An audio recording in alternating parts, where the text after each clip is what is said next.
কোহ সামুই ভ্রমণের তৃতীয় পর্বে তোমাদের সবাইকে স্বাগত। আজকে কোহ সামুইতে দ্বিতীয় দিন। খুব সকাল সকাল চলে এসেছি ব্রেকফাস্ট টেবিলে।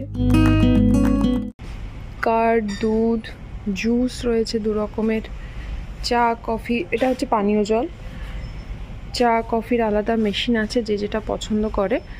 তারপরে এদিকে চলে এলে আছে ফ্রুটস, বিভিন্ন রকমের স্যালাড, বিভিন্ন রকমের সস বা মায়োনিজ দিয়ে তোমরা স্যালাডগুলোকে নিজেদের পছন্দ মতো কাস্টমাইজ করে নিতে পারো। এছাড়াও ছিল বেকড বিনস, ছিল বয়েলড এগ। মোট কথা একটা দারুণ হেলদি ব্রেকফাস্ট অপশন। আর এটা তোমাদের দেখিয়ে দিই, এর মধ্যে আছে হচ্ছে প্যানকেক আর ফ্রেঞ্চ টোস্ট। আচ্ছা, এখানে আছে হচ্ছে একটা রাইসের আইটেম। নেক্সট আছে হচ্ছে চাউমিন, প্রবাবলি এটা রাইস নুডল, সেই জন্য আমি সরু সরু দেখতে। এখানে আছে বয়েলড সসেজ, আর এখানে আছে বয়েলড বেকন। ঠিক আছে, তো এরকম পুরো ব্রেকফাস্ট রেডি থাকে। আর এই ব্রেকফাস্ট খাওয়ার জায়গা এখনও কেউ এসে পৌঁছায়নি, আমি একটু আগেই এসে গেছি কারণ আমার বেরোনো আছে। আর আমার সাথে সাথে ও চলে এসছে। এই গুড মর্নিং, গুড মর্নিং, সুন্দর করে গ্রিট করলো।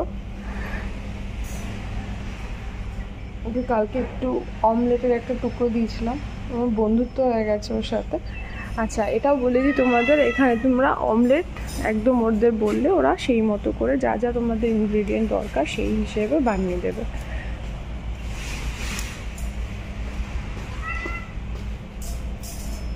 এই যে আমি এখানে অমলেট বানাবার কথা বলেছি, আমার পছন্দ মতো ক্যাপসিকাম, টমেটো, মাশরুম, পেঁয়াজ, এটা হচ্ছে সালামি, আর এটা হচ্ছে চিজ, বাটার। তো আমার পছন্দ মতো ফ্লেভার দিয়ে অমলেট বানানো যায়, সেরকমই বলেছি, সেরকমই করে দিচ্ছি।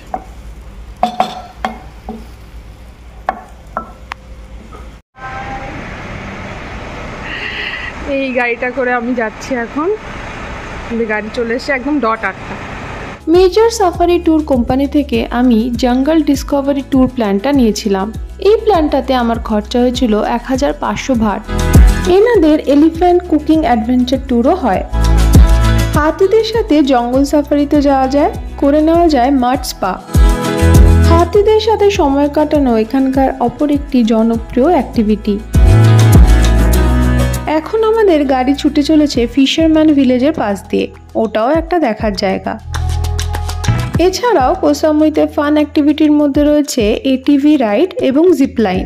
ডিটেলস আমি স্ক্রিনে দিয়ে দিলাম। কোহ সামুই কথার মানে হলো আইল্যান্ড, আর সামুই কথাটি মনে করা হয় এসেছে সংস্কৃত বা তামিল ওয়ার্ড থেকে, যার মানে হলো সি ওয়াটার। চাইনিজ ওয়ার্ড সাবুই মানে হলো প্রথম দ্বীপ। সাবুই কথার মালে ভাষার অর্থ সেফ হেভেন। মালে ভাষাটি মালয়েশিয়া এবং ইন্দোনেশিয়াতে ইউজ করা হয়। মনে করা হয় মালয়েশিয়া, ইন্দোনেশিয়া এবং চায়না থেকে যেসব মানুষরা রিফিউজি হিসেবে এখানে এসেছিলেন, তাদের কাছে এই দ্বীপ ছিল সর্বপ্রথম স্বর্গের মতো সুরক্ষিত জায়গা, তাই এই রূপ নামকরণ। ট্রপিক্যাল জঙ্গল এবং পাহাড় দিয়ে ঘেরা এই দ্বীপের সর্বোচ্চ শৃঙ্গের উচ্চতা হলো 2083 ফিট। এর নাম খাও পম। স্থানীয় এই মাছগুলো মনে হয় সার্ডিন। তোমাদের কি মনে হয় অবশ্যই কমেন্টে জানিও। চলে এসেছি আমাদের প্রথম দর্শনীয় স্থান ওয়াট প্লাই লায়েমে। ওয়াট বা প্যালেস ছাড়াও এখানে দুটো দারুণ স্ট্যাচু রয়েছে, তাদের সম্বন্ধেও তোমাদের ডিটেলসে বলবো। You see, the first station is Lam Suanaram Temple. This temple actually was built in 1887. But I mean only the place and the old building and the parking over there. But the big image, big ordinational and big image behind that, everything started in 1996, about 28 years ago. And this temple, there are 3 religions. They are Hinduism, Buddhism, and Chinese. The first one, look at that tree. That's it, Happy Buddha, not Big Buddha. Okay, Big Buddha is in the next temple, next station. Happy Buddha have a big smiling and big belly like me. Yeah, he represents the wealth and prosperity. And the statue around Happy Buddha, they see the god, the guardian of Hinduism. You will see the Lord Shiva, the Ganesha, the Brahma, the Indra, something like that. All of them, they are the god, the guardian of Hinduism. And the next on the middle, there's the ordination hall, for Buddhism. So inside there you will see the mural painting the Lord of Buddha, the history of the Buddha and the golden Buddha in there. So you can go inside there, look around, take photo or video, but please keep quiet. Okay. And the last one behind there you will see the mercy coronet of Chinese lady monk. She actually has 1,000 arms. But that's the big image. For maximum, she has only 18 arms. And she represents to protect the people from the evil, the demons, the ghosts, the bad spirits, something like that. Okay. সব শুনে যা বুঝলাম এখানে দেখার মতো তিনটে জিনিস রয়েছে। প্রথমেই হচ্ছে এই লাফিং বুদ্ধা বা হ্যাপি বুদ্ধা। সবার প্রথমে ইনি এসে আমাকে বেশ কিছুক্ষণ আদর করে গেলেন।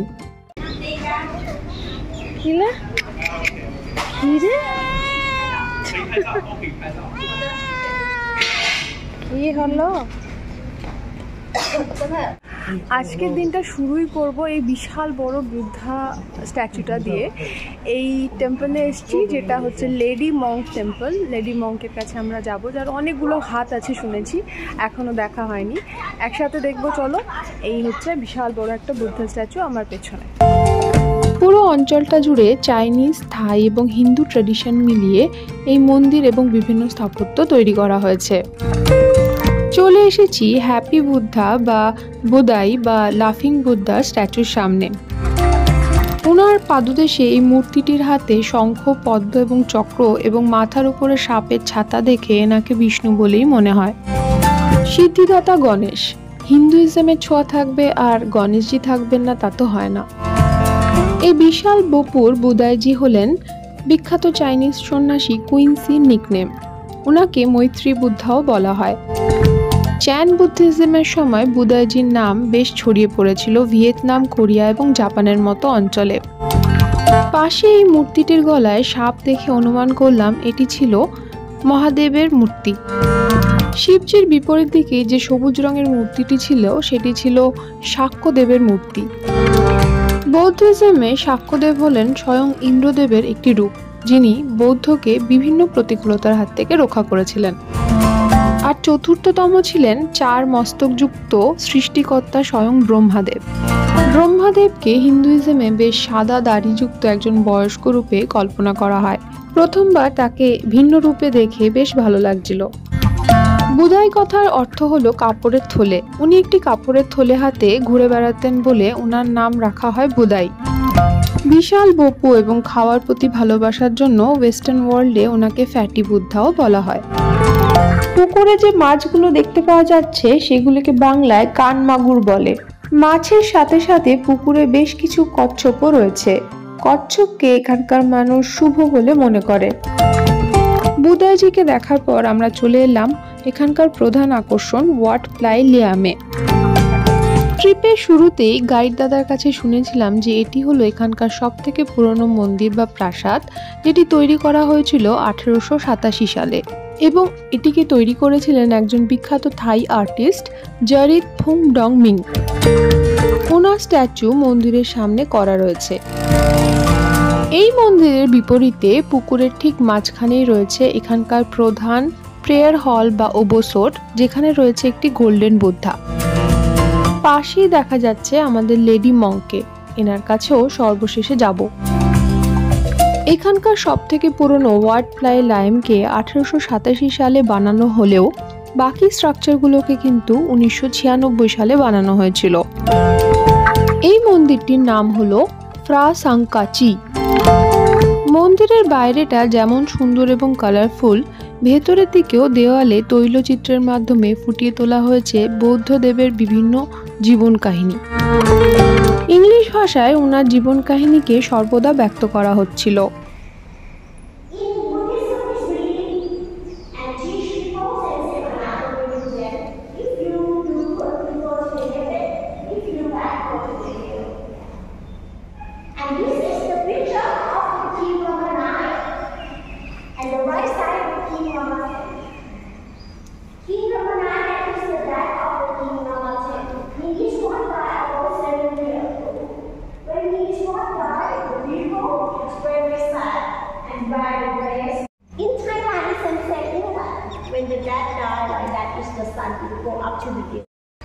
চলে এসেছি লেডি মঙ্কের কাছে।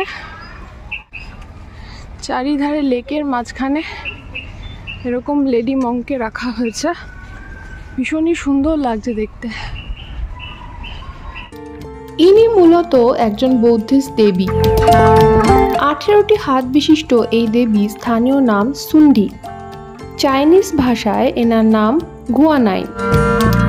পাপ খণ্ডন, সুরক্ষা প্রদান এবং আধ্যাত্মিক সমর্থনের জন্য এই দেবীকে পূজা করা হয়। বিভিন্ন চাইনিজ ফেস্টিভ্যালে প্রচুর চাইনিজের এখানে সমাগম ঘটে থাকে। আমার সাথে কৌসময় ঘুরে বেড়াতে তোমাদের কেমন লাগছে অবশ্যই কমেন্ট করে জানিও।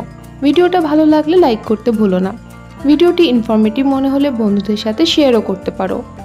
আমার চ্যানেলে নতুন হলে অবশ্যই সাবস্ক্রাইব করো। স্থানীয় মানুষের হাতে তৈরি বিভিন্ন জিনিসপত্র বিক্রি হচ্ছিল, চলো তোমাদের দেখাই। লোকাল জিনিসপত্র বিক্রি হচ্ছিল, তার উপরে পাফার ফিশ, শুকনো পাফার ফিশটা দেখে বেশ ইন্টারেস্টিং লাগলো। এছাড়াও এই শেলের ড্রিম ক্যাচার, এইগুলো এখানে স্থানীয় হিসেবে বিক্রি হচ্ছে। এই জিনিসটা কোনোদিন দেখিনি।